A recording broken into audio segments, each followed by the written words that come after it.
Coming to you this week from Northwest Indiana, specifically 11th and Franklin Streets in downtown Michigan City. Very quiet here right now, but in a matter of months that will change dramatically with trains running through this area, filled train stations as well. The double track project, talked about for many, many years, will come to life. A $650 million project's been talked about and now will become reality. One of two major rail projects in the region with implications for the regional economy and the state. For some perspective now on what these two major projects will mean for Northwest Indiana and the entire state of Indiana, really, pleased to be joined by Mike Nolan. Mike is the president of the South Shore Line. And Mike, it's been a long time coming, right? And we can certainly see progress here.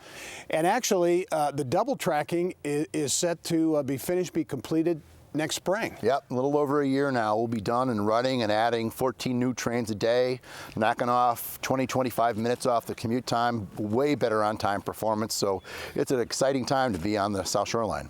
So the double tracking project, $650 or so million. The West Lake Corridor, some $950 million, further connecting some high growth areas here. Between the two, $1.6 billion or so in investment. What does it put in perspective for folks who aren't from this area? What does it mean for Northwest Indiana? Huge connectivity opportunities to get to and from Chicago, making quality of place the real opportunity for folks who want to consider this Northwest Indiana region as a location to relocate.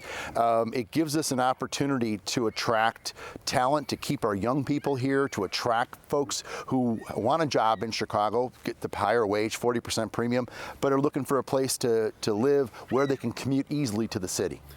In terms of what these big projects are going to attract in terms of private sector investment, I know there's some big numbers and some projects already on the books. Sure, and our friends over at the Regional Development Authority here in Northwest Indiana did an economic projection where they expect something in the range of $2.5 billion to be invested in Northwest Indiana from the rail projects themselves. I can tell you where we are today here at 11th Street in Franklin in downtown Michigan City, we're already seeing hundreds of millions of dollars of committed economic investment, and we haven't started a brand new train for over a year. Yeah, and you mentioned it, actually a stone's throw from where we're standing right here.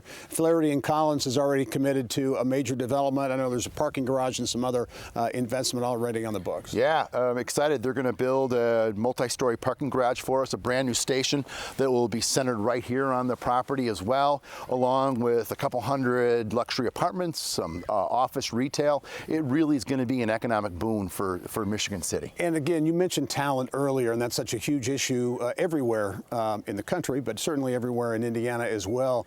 Are you already starting to see, I know you're starting to pitch Northwest Indiana as a place, hey, you work in downtown Chicago, come live here in Indiana? Sure. What a great story to tell. And we've always had great quality of place. We have wonderful property tax situation.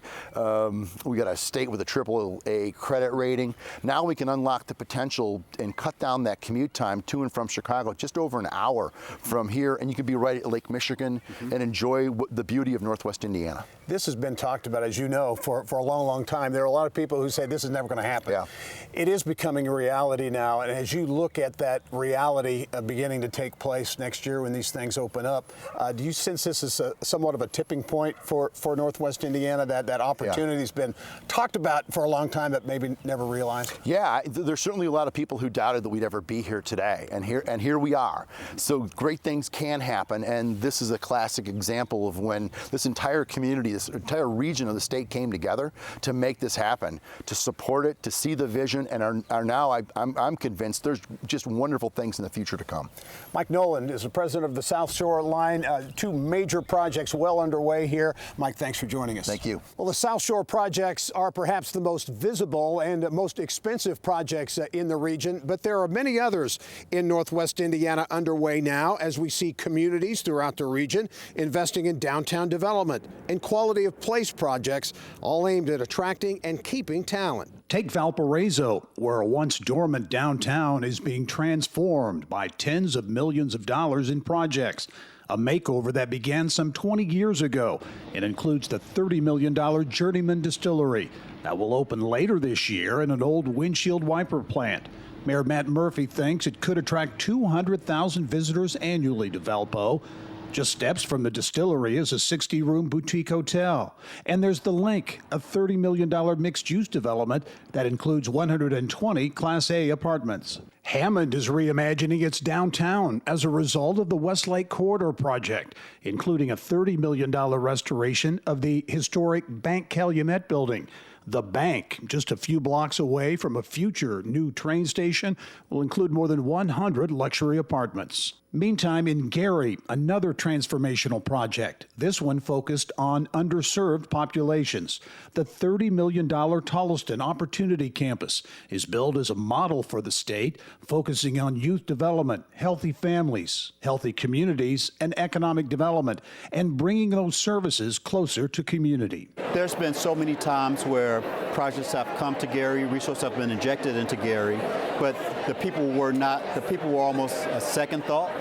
This time, it looks like they put the people first. And any time that you put people first, you really get a really good feel of what the needs are, what the wants really are, and how they feed back into the community as a whole. So I think that this is a transformational project that will have significant returns way beyond the capital investment of $30 million that was injected to make it happen. Well, one of the reasons we are here in Northwest Indiana is our Engage Indiana series. Valparaiso, stop number 2 of our statewide tour, where some 300 business, community, and academic leaders came together this week for a discussion at Valparaiso University on key issues facing the regional economy, from workforce and education to housing and quality of place. I'm excited about the potential of this region. And yes, there's momentum, and yes, there's progress, but there is a lot to do and to keep that momentum going. And you're seeing the collaboration between communities happen, and that's so important. I think last year, Gary, you and I spoke a little bit about us getting our swagger back and how the tide's kind of turning in Northwest Indiana. I'm really feeling that continue to be built upon. Being one of the $50 million ready applicants for the state, been a huge shot in the arm for us. There's 34 projects across that portfolio that are being implemented, and with that $50 million investment, over $600 million of additional investment is following around it. So it's a pretty exciting time in Northwest Indiana. Northwest Indiana is the second of 7 Engage Indiana events this year. Up next, Lafayette and West Lafayette, May 17. The more things change, the more they stay the same. Not exactly the case for the steel industry. It has been, and still is, the backbone of the region's economy. But how steel is made has gone high-tech, and it's kept workers on the job. They now have to know as much about data and analytics as they do about operating a blast furnace. By the way, Indiana produces nearly 1/3 of all steel in the country, keeping it the steel capital of America.